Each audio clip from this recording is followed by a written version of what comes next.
Hello बच्चों, क्या हाल चाल। मैं मनीष राव आप लोग का स्वागत करता हूं आपका प्यारा सा यूट्यूब चैनल संकल्प बोर्ड क्लासेस में।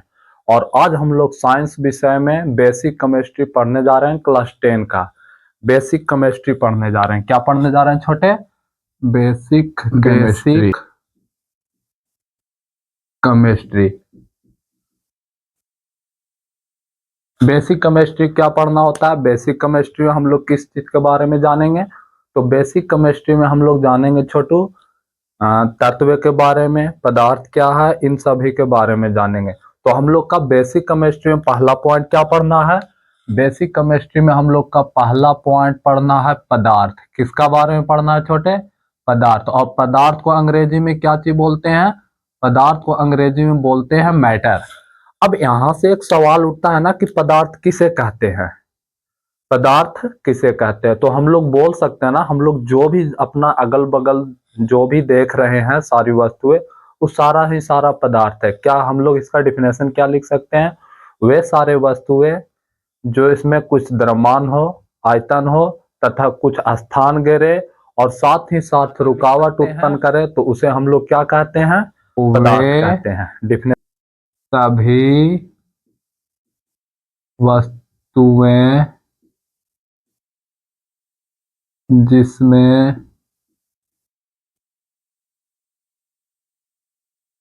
कुछ द्रव्यमान हो, स्थान घेरे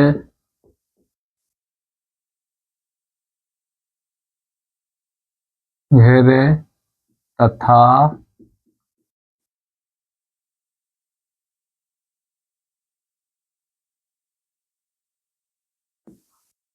रुकावट उत्पन्न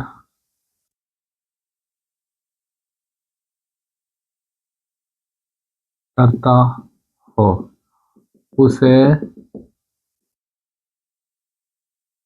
उसे पदार्थ कहते हैं।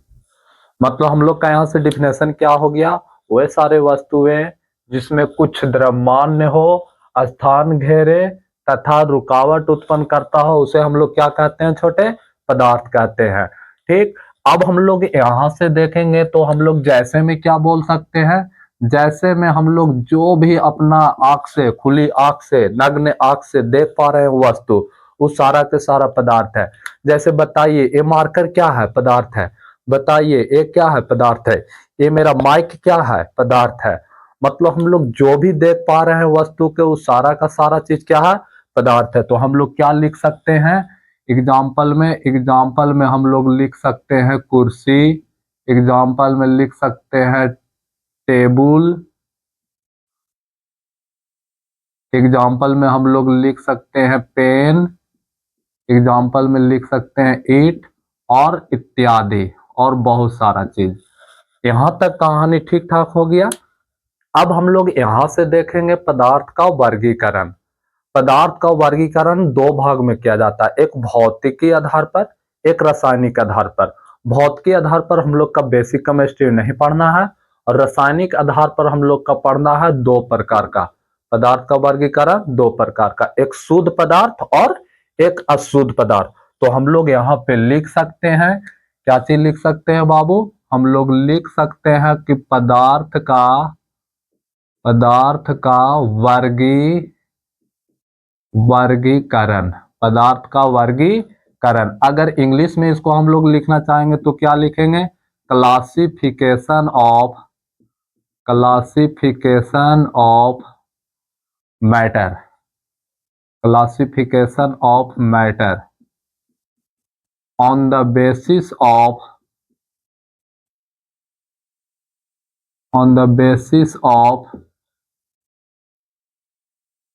केमिकल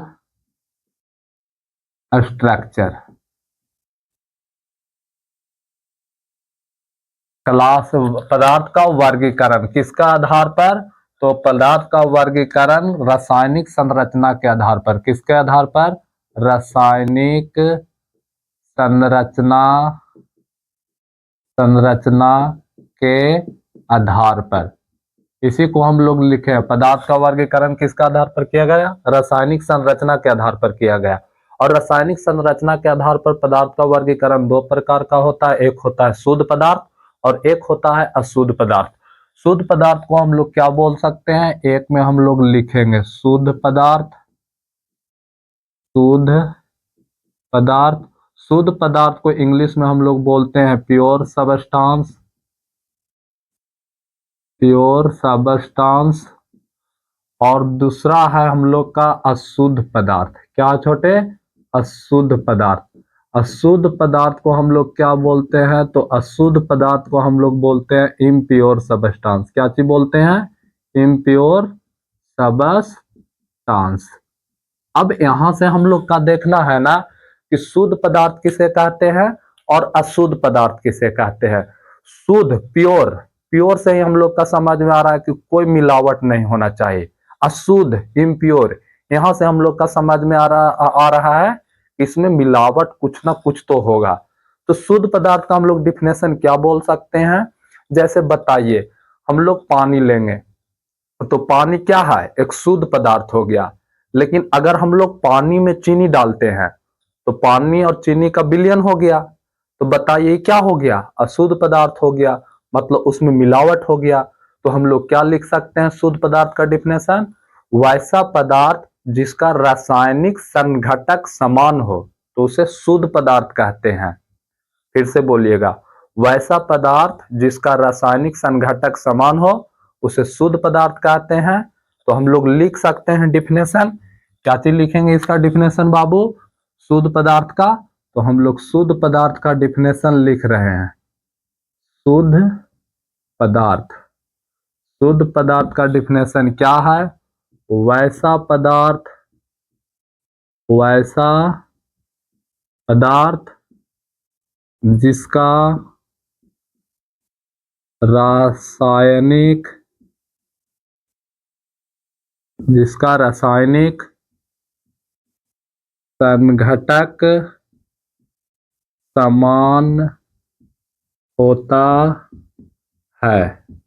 वैसा पदार्थ जिसका रासायनिक संघटक समान होता है तो उसे शुद्ध पदार्थ, उसे शुद्ध पदार्थ कहते हैं, तो शुद्ध पदार्थ कहते हैं। इसका जैसे में एग्जाम्पल क्या चाहिए होगा छोटे? जैसे एग्जाम्पल अभी हम बोले चीनी, उसका बाद इसका एग्जाम्पल और क्या हो सकता है?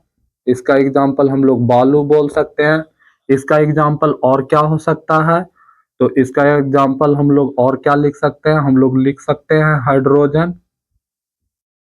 ये सारा का सारा क्या है? शुद्ध पदार्थ। इसमें और इत्यादि हो जाएगा। यहां तक में किसी का कोई प्रॉब्लम नहीं होना चाहिए। अब हम लोग का आगे पढ़ना है अशुद्ध पदार्थ। क्या पढ़ना है? अशुद्ध पदार्थ। तो हम लोग अशुद्ध पदार्थ देखेंगे। अशुद्ध पदार्थ क्या है? तो अशुद्ध पदार्थ का डिफिनेशन सबसे पहले लिखेंगे। अशुद्ध पदार्थ, अशुद्ध पदार्थ किसे कहते हैं?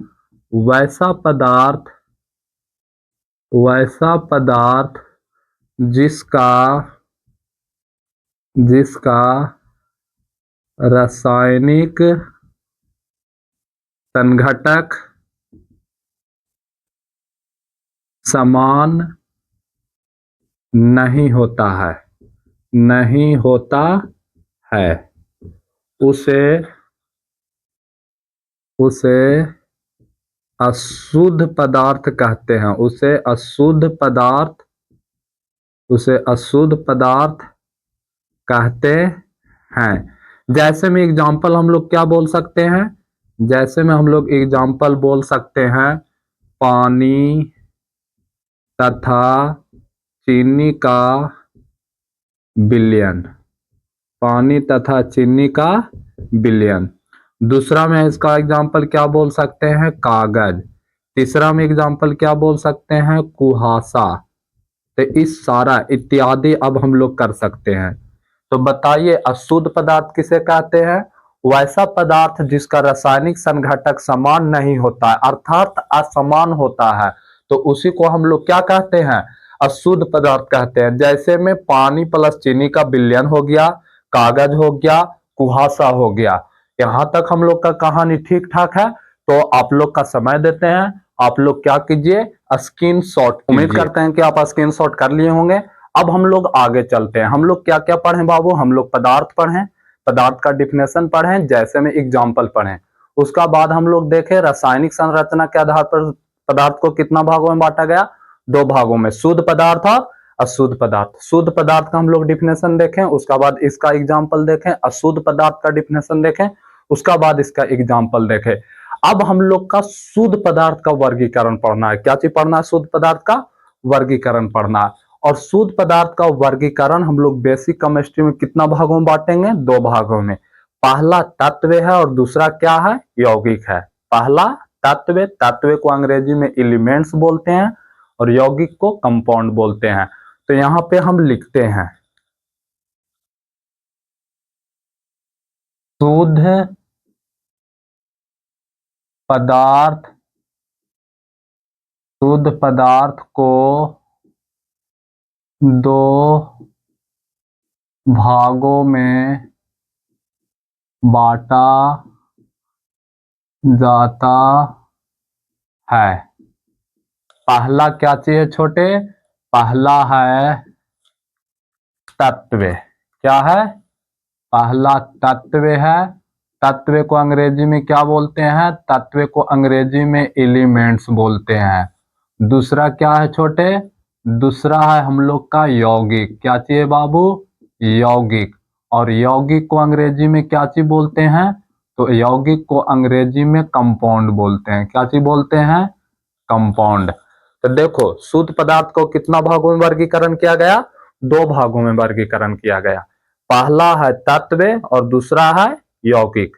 अब हम लोग यहाँ पे डिफिनेशन देखेंगे तत्व क्या है, उसका बाद तत्व के बारे में बहुत सारा जानकारी प्राप्त करेंगे। अच्छा सर यहाँ पे आप यौगिक पढ़ाइएगा क्या, नहीं, बेसिक केमिस्ट्री में यौगिक की जरूरी नहीं है। हम लोग का तत्व से ही सारा काम होता चलेगा, ठीक है। तो हम लोग का तत्व में क्या पढ़ना है, सबसे पहले तत्व का डिफिनेशन पढ़ना है। क्या चीज पढ़ना है छोटे, तत्व का डिफिनेशन। अब यहां से बताइए कि तत्व क्या होता है। यहां से हम लोग का बताना है क्या चीज छोटे, तत्व क्या होता है। सबसे पहले तत्व का डिफिनेशन पता करना होगा। तो देखो आप लोग का हम तत्व बोल रहे हैं ना, तो आप लोग का माइंड में जिसे किसी भी रासायनिक या भौतिक प्रक्रिया के द्वारा विभाजित नहीं किया जा सकता है अलग अलग भागों में, तो उसी को हम लोग क्या कहते हैं छोटे, तत्व कहते हैं। तो तत्व के हम लोग डिफिनेशन लिख सकते हैं, क्या क्या चीज लिख सकते हैं, वैसा पदार्थ जिसे रासायनिक या भौतिक प्रक्रिया के द्वारा विभिन्न भागों में, विभिन्न गुण वाले भागों में या विभिन्न भागों में व्यक्त नहीं किया जा सकता है। तो हम लोग लिखते हैं वैसा शुद्ध पदार्थ जिसे किसी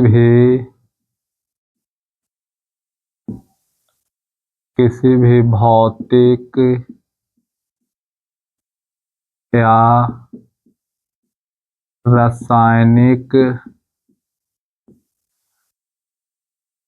या रासायनिक प्रक्रिया के द्वारा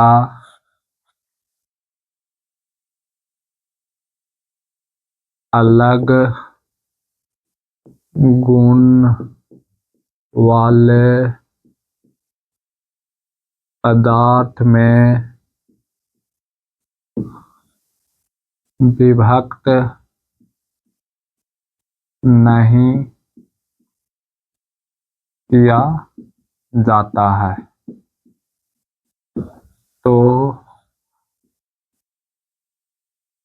उसे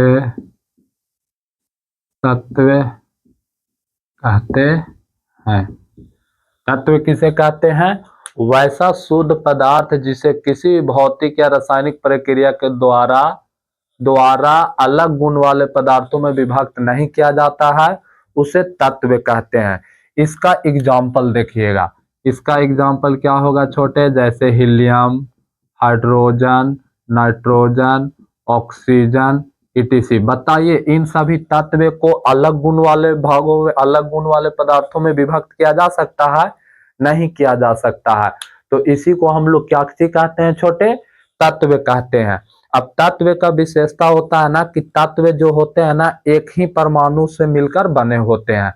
तो हम लोग पहला पॉइंट में क्या चीज लिख सकते हैं कि तत्व जो होते हैं एक ही परमाणु से मिलकर बने होते हैं। तो हम लोग लिख सकते हैं, क्या चीज लिख सकते हैं पॉइंट में? हम लोग लिख सकते हैं तत्व एक ही परमाणुओं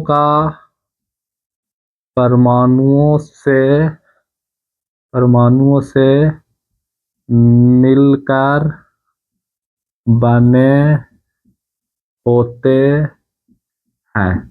तत्व एक ही परमाणु से मिलकर बने होते हैं। अगर आप लोग का अच्छा लग रहा है तो वीडियो को शेयर कीजिएगा, चैनल को सब्सक्राइब कीजिएगा। हम आप लोग के साथ में शुरू से लेकर लास्ट तक रहेंगे, क्योंकि हम लोग का लक्ष्य ही है इस वर्ष मैट्रिक में अब की बार आखिरी बार, मतलब 2026 वाले सेशन में मैट्रिक में 450 प्लस करने का।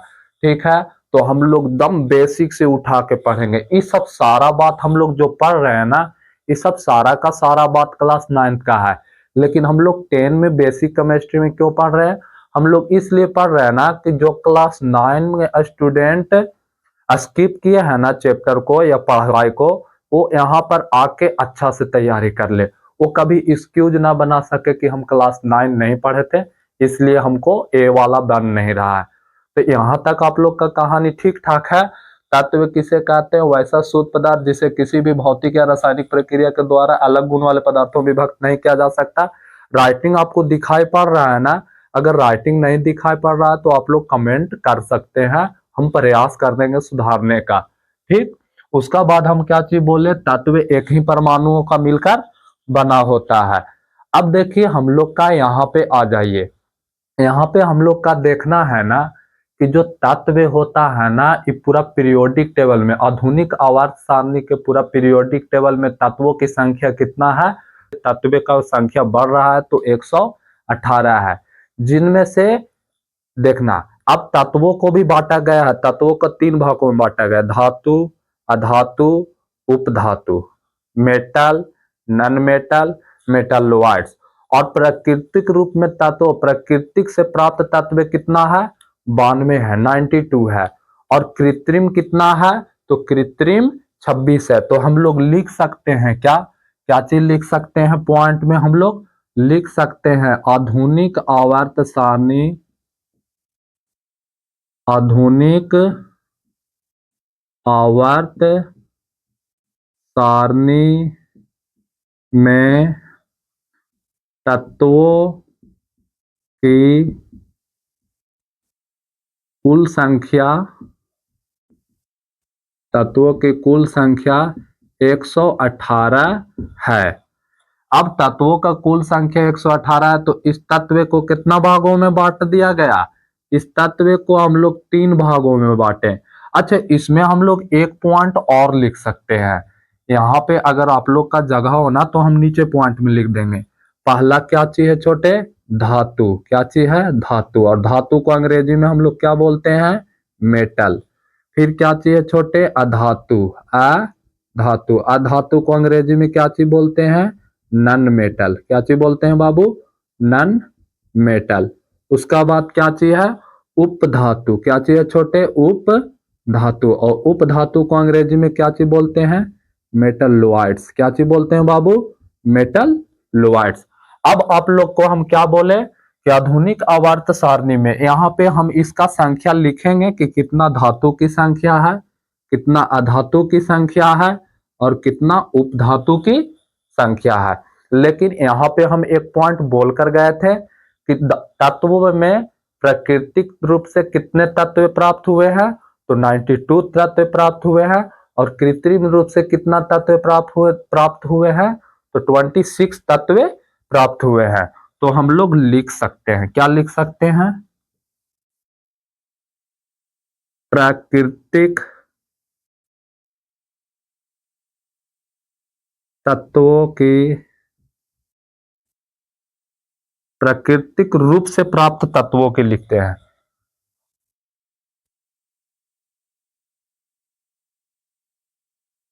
न तो कोई दिक्कत नहीं, प्राकृतिक तत्वों की संख्या 92। और हम लोग एक और पॉइंट में क्या लिख सकते हैं, कृत्रिम। कृत्रिम बोले तो जिसको बनाया गया, संश्लेषित।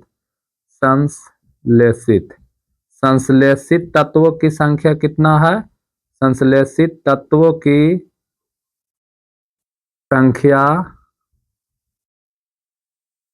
संश्लेषित तत्वों की संख्या 26 है। तो प्राकृतिक संख्या, प्राकृतिक तत्वों की संख्या कितना है, 92। और कृत्रिम या संश्लेषित तत्वों की संख्या कितना है, 26। अब हम लोग क्या देखेंगे, अब हम लोग देखेंगे छोटे कि धातुओं की संख्या कितना है, अधातु की संख्या कितना है और उपधातु की संख्या कितना है। अगर हम लोग धातु की संख्या देखें तो 91 है, अधातु की संख्या देखें तो 22 है। 91 है धातु की संख्या, अधातु की संख्या 22 है। अब देखिए जोड़कर देखिए, 91 और 22 कितना हुआ, तो 3 और 9 2 11, 113। 113 में 6 जोड़ देंगे तो कितना हो जाएगा, 118। मतलब उपधातु की संख्या कितना है, 6 है। तो क्या आपको इतना बात याद हुआ। पहला बात क्या चीज याद रखना है कि आधुनिक आवर्त सारणी में तत्वों की कुल संख्या कितना है, 118 है। तत्वों को कितना भागों में बांटा गया, 3 भागों में, धातु, अधातु, उपधातु। अधातु की संख्या, अधातु को हम लोग मेटल बोलते हैं, इसकी संख्या 91 है। सॉरी, धातु को हम लोग मेटल बोलते हैं, इसकी संख्या 91। अधातु की संख्या को नॉन मेटल बोलते हैं, इनका संख्या 22 है। और उपधातु को हम लोग बोलते हैं मेटल वाइड, इसका संख्या कितना है, 6 है। उसका बाद हम लोग बोले प्राकृतिक तत्वों की संख्या 22 होता है और कृत्रिम या संश्लेषित तत्वों की संख्या कितना होता है, 26 होता है। तो आज के क्लास में हम लोग क्या क्या पढ़े, तो हम लोग अभी तक यहाँ तक पढ़ लिए हैं। पदार्थ पढ़े, फिर पदार्थ का वर्गीकरण पढ़े, फिर पदार्थ का वर्गीकरण शुद्ध पदार्थ पढ़े, शुद्ध पदार्थ का वर्गीकरण पढ़े, और हम लोग तत्व तक आ गए हैं।